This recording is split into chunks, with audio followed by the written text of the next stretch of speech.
Busquemos a compreensão que nos vem da palavra de Deus, para não sermos enganados pelas aparências. Ela guia nossos caminhos, ilumina nosso olhar e nos torna despertos para tudo que agrada ao Senhor. Ouçamos. Leitura do primeiro livro de Samuel. Naqueles dias, o Senhor disse a Samuel: enche o chifre de óleo e vem para que eu te envie à casa de Jessé de Belém, pois eu escolhi um rei para mim entre os seus filhos. Assim que chegou, Samuel viu Eliabe e disse consigo: certamente é este o ungido do Senhor. Mas o Senhor disse: não olhes para a sua aparência, nem para a sua grande estatura, porque eu o rejeitei. Não julgo segundo os critérios do homem. O homem vê as aparências, mas o Senhor olha o coração. Jessé fez vir seus 7 filhos à presença de Samuel. Mas Samuel disse: o Senhor não escolheu a nenhum deles. E acrescentou: então estão aqui todos os teus filhos. Jessé respondeu: resta ainda o mais novo, que está apacentando as ovelhas. E Samuel ordenou a Jessé: manda buscá-lo, pois não nos sentaremos à mesa enquanto ele não chegar. Jessé mandou buscá-lo. Era Davi, ruivo, de belos olhos e de formosa aparência. E o Senhor disse: levanta, unge-o, é este. Samuel tomou o chifre com óleo e ungiu a Davi na presença de seus irmãos. E a partir daquele dia o Espírito do Senhor se apoderou de Davi. Palavra do Senhor. Graças a Deus. O Senhor é o pastor que me conduz, não me falta coisa alguma. O Senhor é o pastor que me conduz, não me falta coisa alguma. O Senhor é o pastor que me conduz, não me falta coisa alguma. Pelos campos e caminhos verdejantes,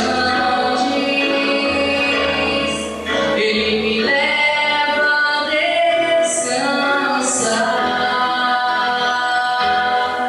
Para as águas repoussantes me caminha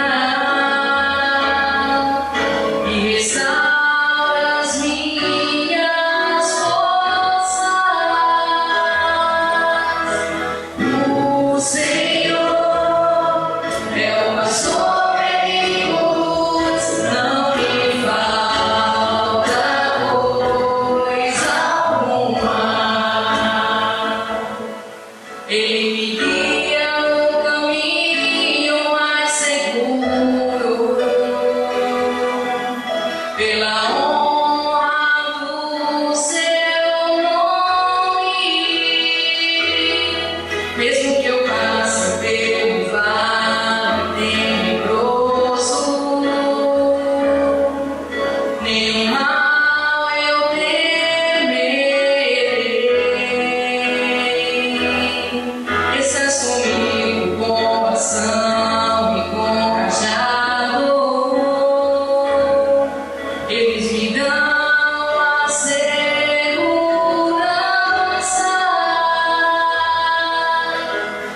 O Senhor é o pastor que me conduz, não me falta coisa alguma. Preparais à minha frente uma mesa, bem à vista do inimigo. Com óleo vós ungis minha cabeça, e o meu cálice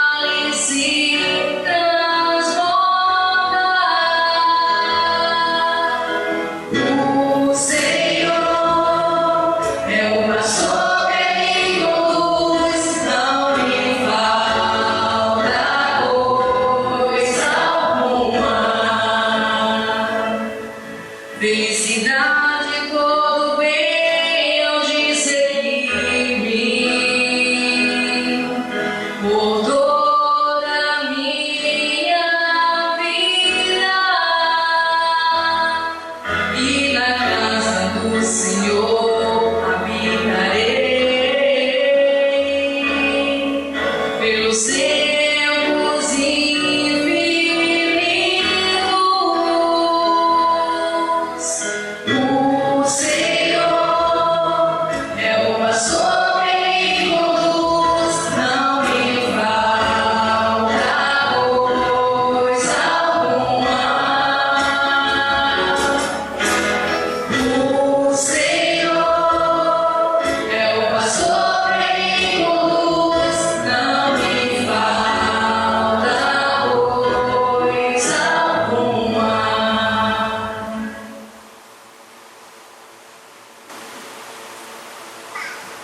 Leitura da carta de São Paulo aos Efésios.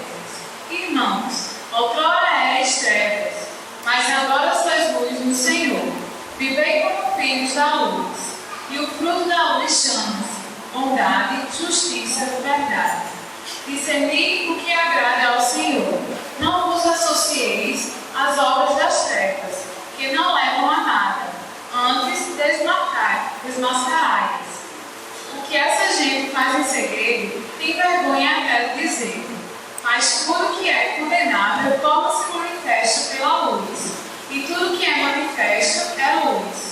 É por isso que se diz: desperta tu que dormes. Levanta-te dentre os mortos, e sobre ti Cristo resplandecerá.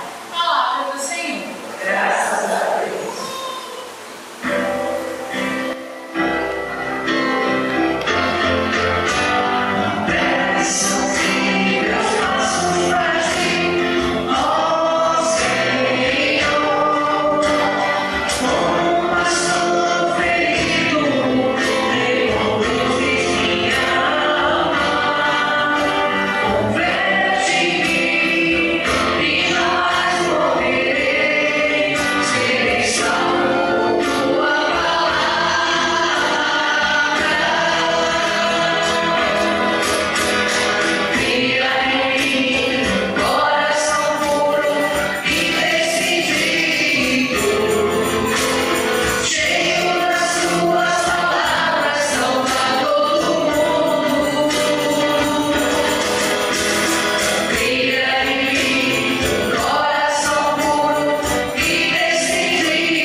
Proclamação do Evangelho de Jesus Cristo segundo João.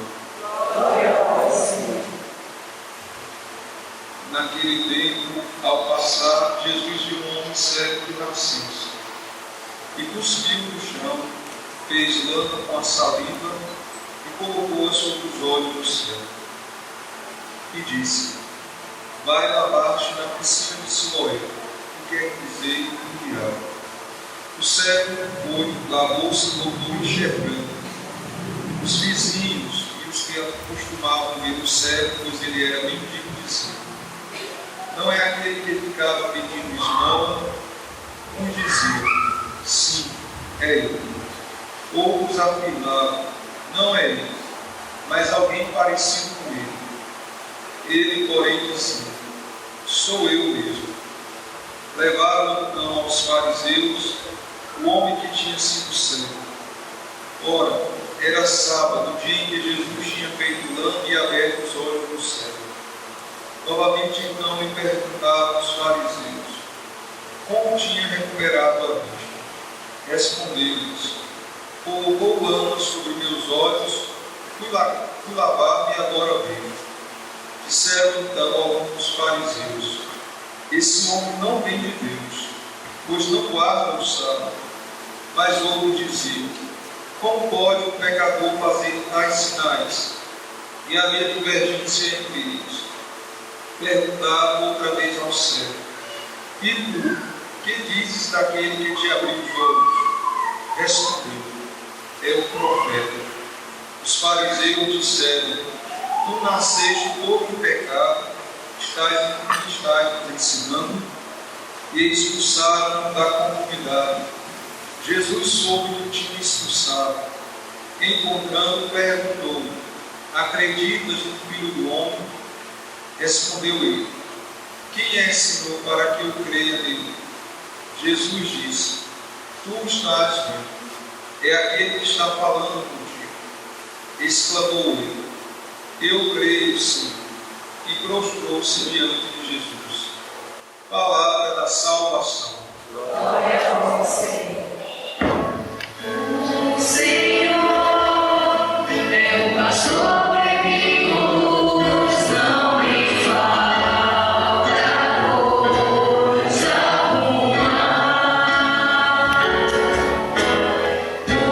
O Senhor é o pastor que me conduz, não me falta coisa alguma. Existem alguns trechos da palavra de Deus que deveriam sempre estremecer o nosso coração, que deveriam sempre questionar a nossa vida. São palavras fundamentais. É o caso do Salmo de hoje, o Salmo 22, que todos nós conhecemos. Rezamos muitas vezes com este salmo.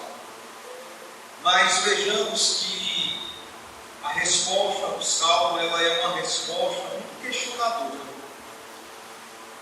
Que se a gente não tomar um certo cuidado, a gente não consegue aprofundar o que Deus quer nos dizer. Qual é a resposta do salmo de hoje? O Senhor é o pastor que me conduz, não me falta coisa alguma. E por quê? E por quê? Se a gente diz que não falta coisa alguma, por que pedimos muitas coisas ao Senhor? O texto do salmo é claro: não me falta coisa alguma. Aqui a gente, para rezar este salmo, a gente precisaria ter um mínimo de maturidade na fé. Por quê? Porque eu estou dizendo ao Senhor que Ele é o pastor que conduz a minha vida. Que Ele conduz a minha vida. A minha vida está nas mãos do bom e do verdadeiro pastor, que é Jesus. E mais, eu tenho certeza que não me falta coisa alguma. Quem é cristão de verdade com a vida tem que aprender a rezar este salmo. Tem que ter a coragem de dizer que não falta coisa alguma, que a nossa vida está nas mãos de Deus. É claro que existem necessidades na nossa vida, mas o que o salmista está querendo nos dizer é que essas necessidades, elas não podem tirar a tranquilidade e a paz do nosso coração. E elas tiram as vezes. Se a gente não exercitar o dom da fé, a gente vai sendo atropelado, engolido pelos nossos problemas. E quando a gente menos espera, nos falta a fé. E aí a gente não vai ter a coragem de dizer ao Senhor que Ele é o pastor da nossa vida. E que na nossa vida não falta coisa alguma. Agora, essa maturidade de fé, ela vai durar a nossa vida toda. Ninguém dorme e acorda já confiando a sua vida inteiramente nas mãos do Senhor. É um processo. Mas é um processo que deve ser encaminhado. E às vezes a gente fica adiando, né? A gente, não, amanhã eu vou confiar a minha vida inteiramente nas mãos do Senhor. Não é amanhã, é hoje. Na primeira leitura nós estudamos a escolha de Deus sobre Davi como rei de Israel. Todo mundo sabe que o rei Davi, ele foi escolhido a dedo por Deus. Então foi um homem muito predileto por Deus. E aí quando Samuel chega na casa do pai de Davi para ungir o rei Davi, ele não sabia que era Davi que deveria ser o rei. E aí todos os filhos de Jessé, o pai de Davi, são apresentados Samuel. E Deus diz, não é nenhum destes.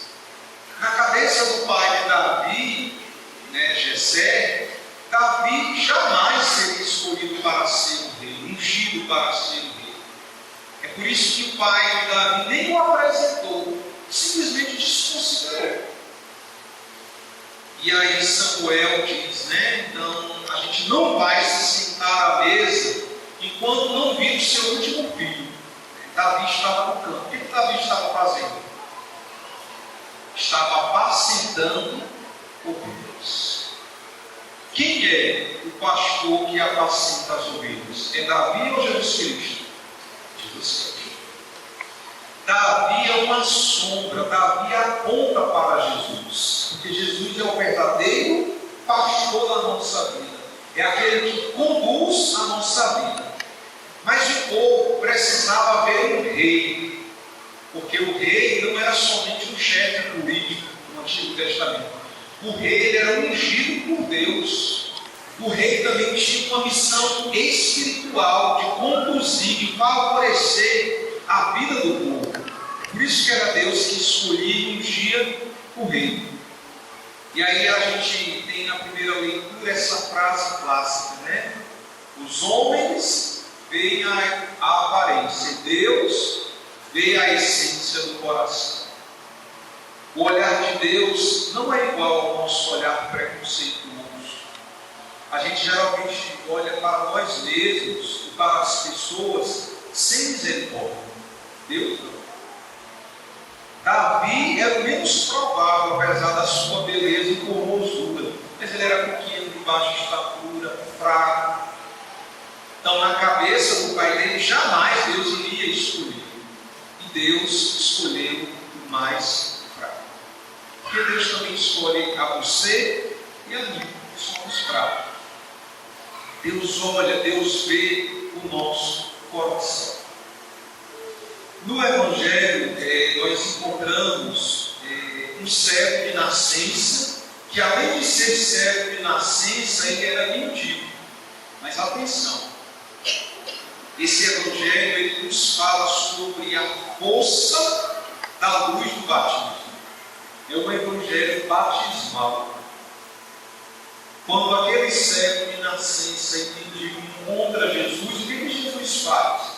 Jesus faz lama, pega a lama, coloca sobre os olhos do cego. O que acontece com o cego? Ele é curado. E o cego ficou entusiasmado, feliz. E hoje nós estamos no domínio da alegria. Por isso o padre usa hoje o paravento de cor rosa. Porque para dizer que a Páscoa do Senhor ela está se aproximando.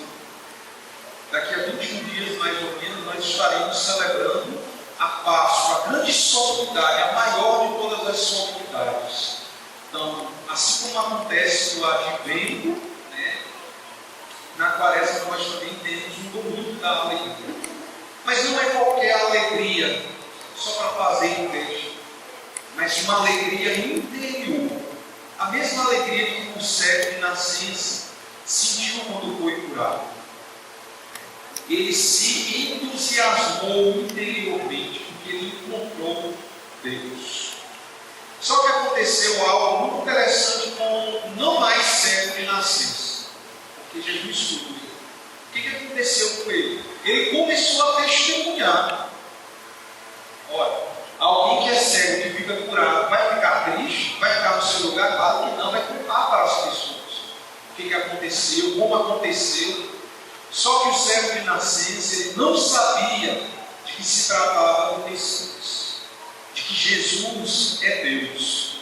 Ele sabia que encontrou um homem que todo mundo falava dele, que pregava, que o nome dele era Jesus, mas ele não sabia ainda profundamente, verdadeiramente, de que Jesus é Deus. O que o cego disse para Jesus? Que ele era o quê? Um profeta. Mas Jesus não é somente um profeta.